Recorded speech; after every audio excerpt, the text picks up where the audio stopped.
코딩 공부가 좀 더 재밌어졌습니다. 알고리즘만 공부하는 것보다 NLPC 문제들을 풀어보면 창의적인 아이디어를 생각해서 구현하는 거라서 조금 힘들지만 재밌습니다. 작년에는 처음 참가했던 대회라서 실력이 많이 부족했습니다. 근데 코로나로 시간적 여유가 생기면서 프로그래밍 공부에 매진했고 창의적인 문제들을 많이 풀어보면서 실력을 향상시켰습니다.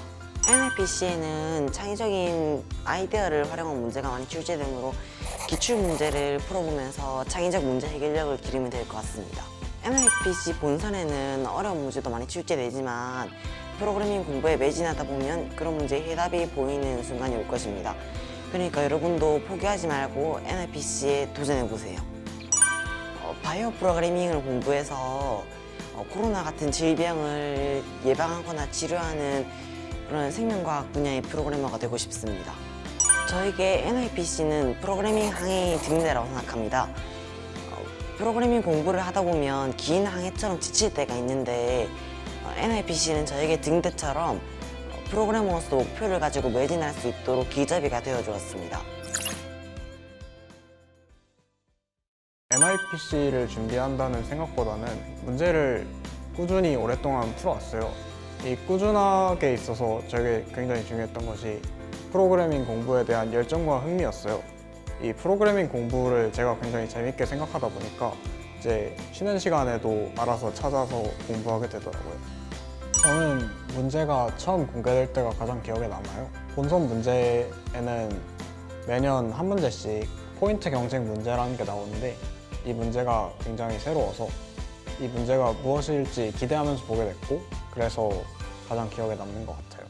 예선에 나온 도토리를 주어라 라는 문제가 가장 기억에 남았어요.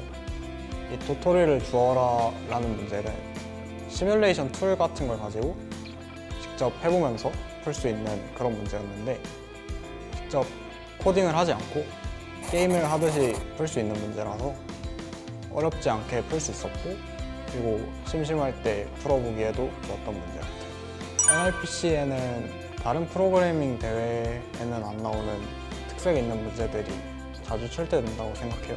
특히나 이제 게임과 같은 친숙한 주제를 가진 문제 서술이나 아니면 시뮬레이션과 같은 문제들은 이런 독특한 요소들은 제가 문제를 푸는 과정에서 지루하지 않고 재미있게 만들어주었던 요소들이라고 생각해요. 문제가 안 풀릴 때 당황하지 않는 것이 가장 중요하다고 생각해요. 특히나 NLPC 같은 경우에 포인트 경쟁 문제가 항상 나오기 때문에 이 포인트 경쟁 문제는 고민을 하는 시간에 비례해서 점수를 받을 수 있어서 최대한 오랫동안 고민해보고 이로 인해 좋은 결과가 있을 것이라고 생각합니다.